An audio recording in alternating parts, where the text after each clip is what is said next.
Hi, Guido Fox here. Welkom bij een nieuw spiritual book report. And today I want to talk with you about scientific healing affirmations. So, how we can talk to ourselves.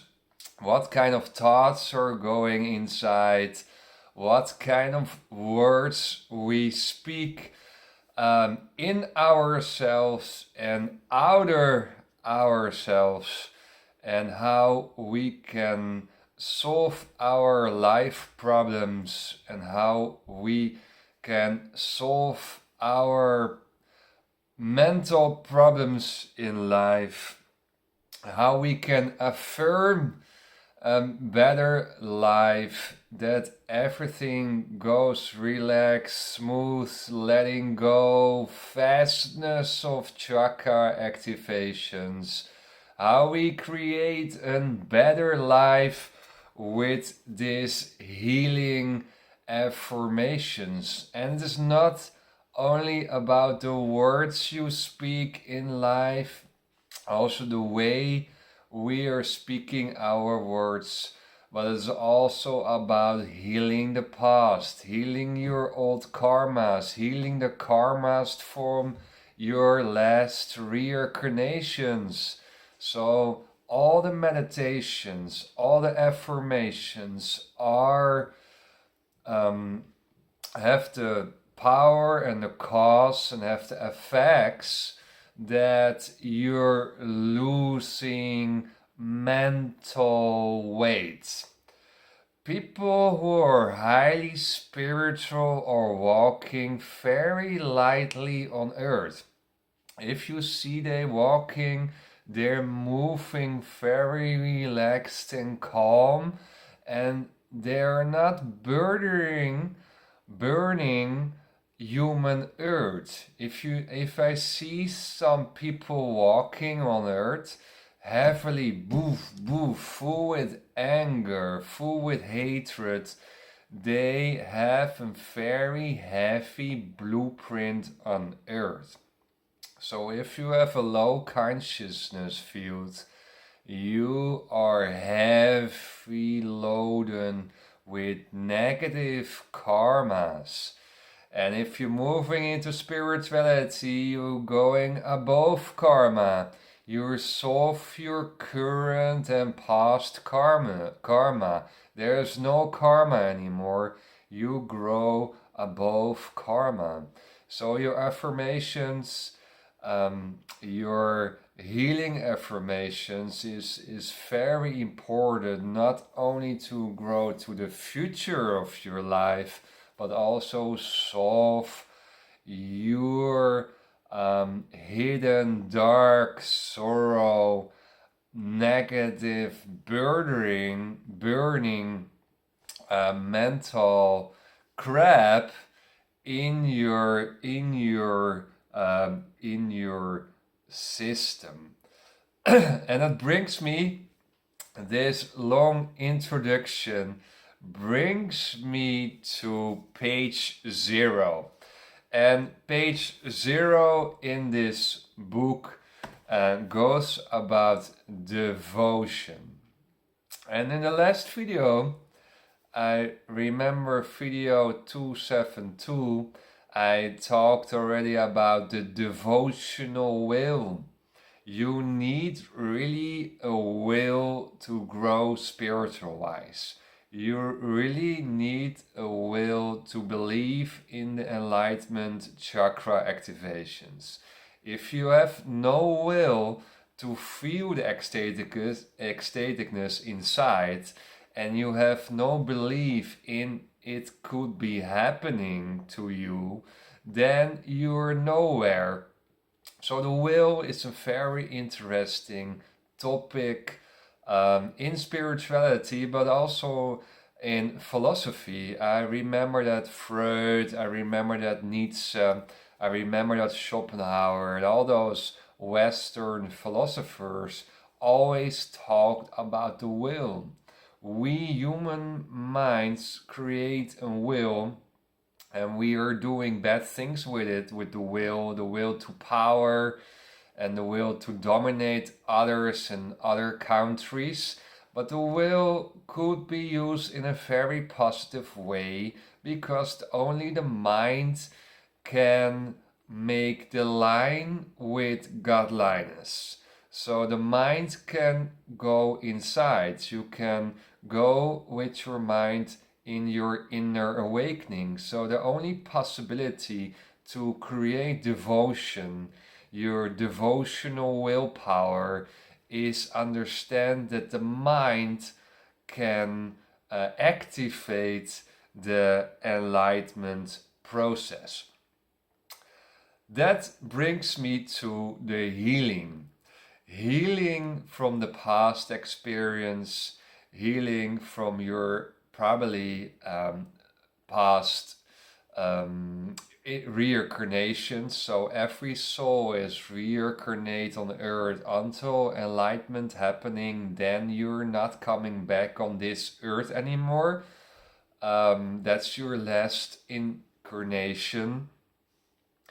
But you can also solve your disease. And I remember that I had heavily throat pain in the Egyptian resort where I was. And I was thinking, oh, I meditate not enough. I had a bad trip. I was sick when I was coming. I was thinking, okay, I hit the gym and I eat a lot of food and will be dissolved, but the throat pain was still going on.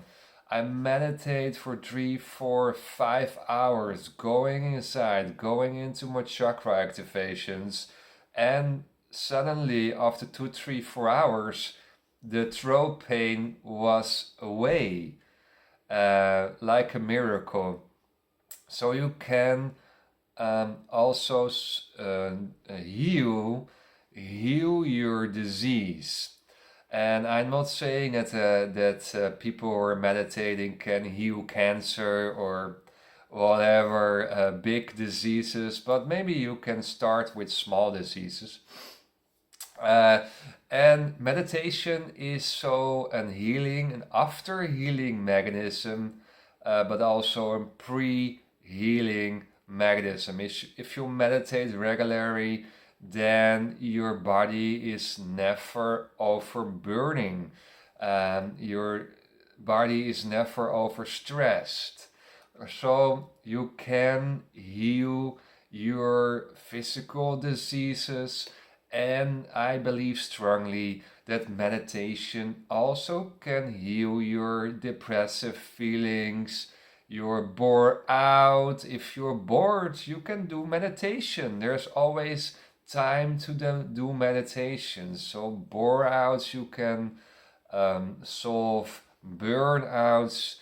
You can solve the overstressing activities from work and your daily family life, or the busy city life where you're in with all your social activities you are doing and the social pressures to go to all your dinners and drinks, and all the people are talking to you and you're adapt all this information.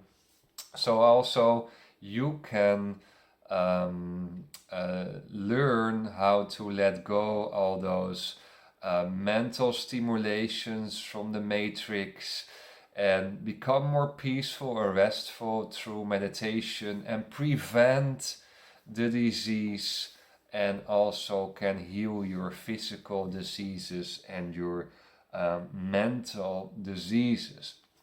But it starts with devotion, it starts with will, it starts with faith. I write it down here in my notes. Faith is also very important, that you have devotion and faith, and I think that's also two sides of the same coin. Faith, devotion, willpower are actually the same words that you create belief that you can solve your throat pain or your flu or whatever in a short period of time of eating fruit, rest, sleep, and meditate a lot of times. And that's what was also um, Yogananda was doing. Also 7 hours meditate in a long row. I experimented with short-term meditations like half an hour, 10 minutes, 2 hours. But I'm also into this kind of thing. 7 hours of meditation will be a wonderful experience. But I like to be flexible during my day. I like to go outside to the gym, go back, fresh air, talk to some people on the street. So I like to be also in out dynamics in the matrix. So meditate short, going outside, meditate short, and you grab your hours there also towards the 2 hours meditation per day. Um, that brings me to the following topic, and that's on page 3, and that's your words. The words you speak is coming from your thoughts. So you're thinking about subjects, and you're thinking about the subjects and you speak it out, right? So first your thoughts, then the words. So in the way people are speaking the words, you can know a little bit what's going on in the mind of people. So how they talk, what they're saying, you can make a quick scan. Okay, should I go with this guy or girl or not? Will it be my friend, yes or no? Do we have a lot of work here to do to come to the same spiritual developed calibration levels, yes or no? So you can really easily scan people. But also the way of speaking. If people are speaking calm, relaxed, with a kind of warmth inside, you can easily scan if people are coming close to you, to your inner circle, because you become really sensitive if you're going deeper into spirituality. So you have to also protect yourself against evil forces of the matrix, that they're coming not too close, because you lackage energy as hell if you're letting people too close by, when and then you cannot share anymore your full lovable battery to other people of life. Yogananda calls it the level of the soul. He calls the level of the soul. The way people are speaking and the words they're speaking, you can recognize the level of the soul. So you can also going inside, mirroring yourself. What are you saying today? You're exaggerating, you're overblowing your words, you were gossiping, you were complaining, and you put it all outwards. You're interfering in others' conversation, you're trying to get attention everywhere on a negative way. What's going on in your mind? Be a mirror for yourself. Be a mirror for yourself in the way you're speaking and what are you speaking out of your mouth. And I know you're probably in a matrix, you're probably close to people who are calibrated on 100 CL.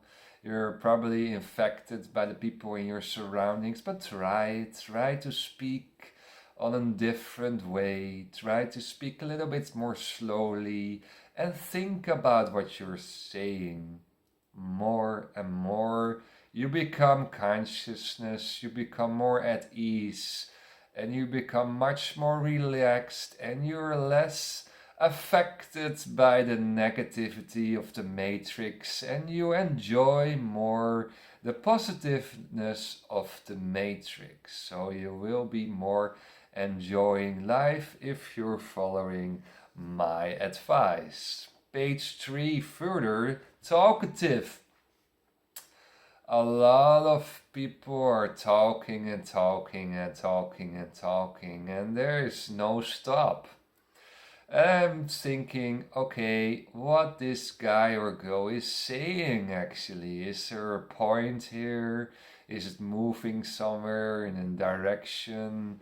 What's going on here? People are talking and talking, and less people are listening actually to the words of another. It's like a garbage exit. You're putting your garbage outside. The complaints. The complaints about everything. That's what's coming out of most of the mouths of people. So talkative, be a little bit less talkative. And I know, Guido, you're talking yourself so much in his videos. Can you be a little bit non-talkative? Yes, but I have to share some information about books, right? Page 9, and that's actually what Jesus was saying, and also Osho were saying this, and Buddha was saying this. They speak from the mouth of God. They're speaking from the mouth of highly consciousness awareness. They're speaking from inner glowing seeds. They're speaking while they are there. They're speaking while they are consciousness. They're speaking when their mind has a devotional will, when their mind has the faith to go inside. So they're speaking while they are connected. They are really, really connected to the inner line. They're really, really here in the now. They're really in the moment. And that's a trick of learning yourself years and years and years. That's only for a few people in the world can speak and also be in the now, be in godliness, be in the 7 mustard seeds of Jesus. So when you are become a little bit less talkative and concentrating on your inner godliness line and become a highly developed soul, a non-reincarnated soul on earth, you are becoming a master of yourself. A master of yourself. You're speaking the words from the mouth of God. So that's a higher planetarial spiritual consciousness skill. Disease, page 23. Disease is an inactiveness of the life force in self. Mostly physical diseases are coming from mental diseases. And sometimes mental diseases, you broke your leg somewhere with the gym and you become depressive afterwards. So there's always an intertwining relationship between physical and mental disease. So you have to start always with the mind, right? The mind can affect your physical disease, can cause some physical disease, but also the other way around. So if you get a physical disease, then you have to prepare with your mind what to do if you're becoming in a wheelchair or something. It could happen, right? And a car is coming to me, he's breaking my leg, and I become a wheelchair guy. If I'm prepared for that mentally, I am not sure, but it could be, right? So it is always a relationship between mental and physical. But the main point is that a disease is mostly never an external natural cause. Mostly it is that you're not connected with godliness. Mostly it's that you're not aware about your situation in the surrounding. If you're really, really inside in your body, you become so sensitive for your environment. You're so aware what's going on that you probably see this car is coming already and driving too hard on the street that you move aside.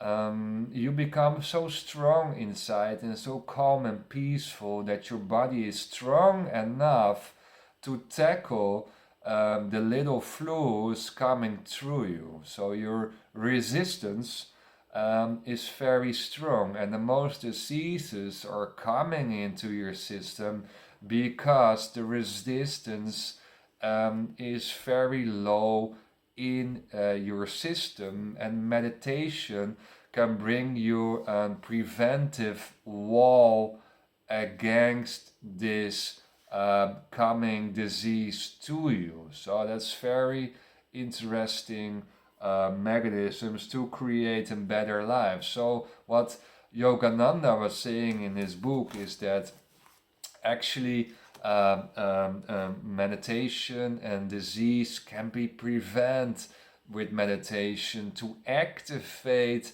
that inner ecstatic life force in yourself to prevent you from bad energy in your life and create an upgrading life. Page 30 is the dream state of consciousness. Dream state of consciousness.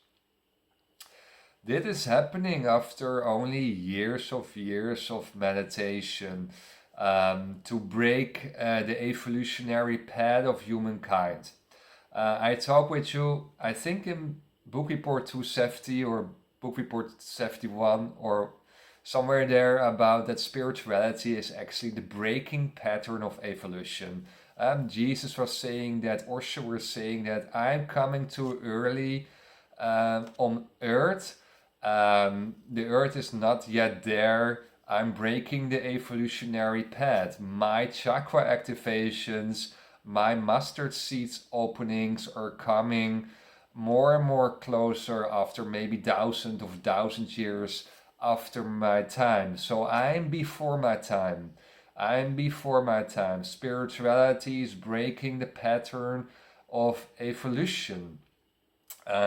So you're becoming in a totally dream state consciousness flux where you are really holding your chakra activation inside and everything becomes more a dream. You're feeling yourself, you're in a kind of drunk dream drugs state. And that's what people are saying. Hey, are you drunk? No, I'm not drunk. I'm absolutely not drunk. I never drink a sip of alcohol in the last 10 years. I am fully drunk with spiritual energy. I'm breaking the evolutionary path. I am not drunk. I am naturally drunk with spiritual energy. So the wine of Jesus was life force, was standing for activating your life force. So the dream state is happening only 4, 5, 6, 7 years of deeply meditation and opening yourself. Then the matrix will not really affecting you anymore. You're okay, a war is coming again and again because humankind is not so far as you and me. There's violence on the street. Okay, nice, I move away and you let go. So more and more in your dream state, you will be less affected for negative things because you know humankind is not yet there. So you can more let go that kind of things. Um, that brings me to the all protecting mantle. Yogananda, the enlightened master, were saying, because of this dream state, because of your energy field becomes a little bit different than others, you create an all protecting mantle around you.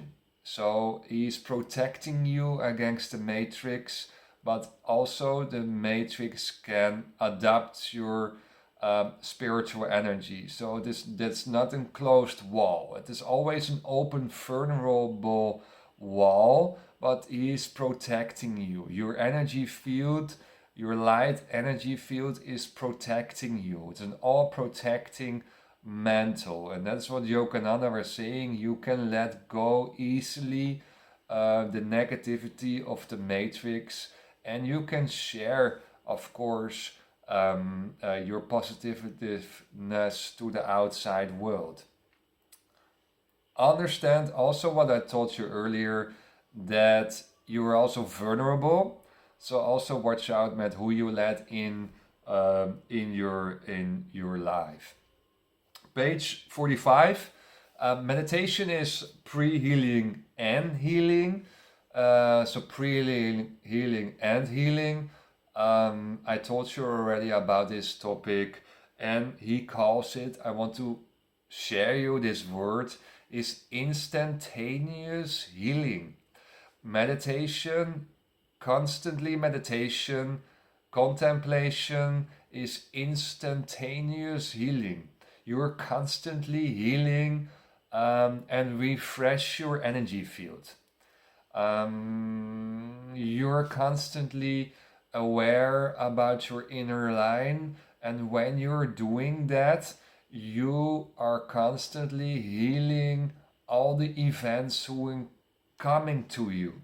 So it is a constantly healing process.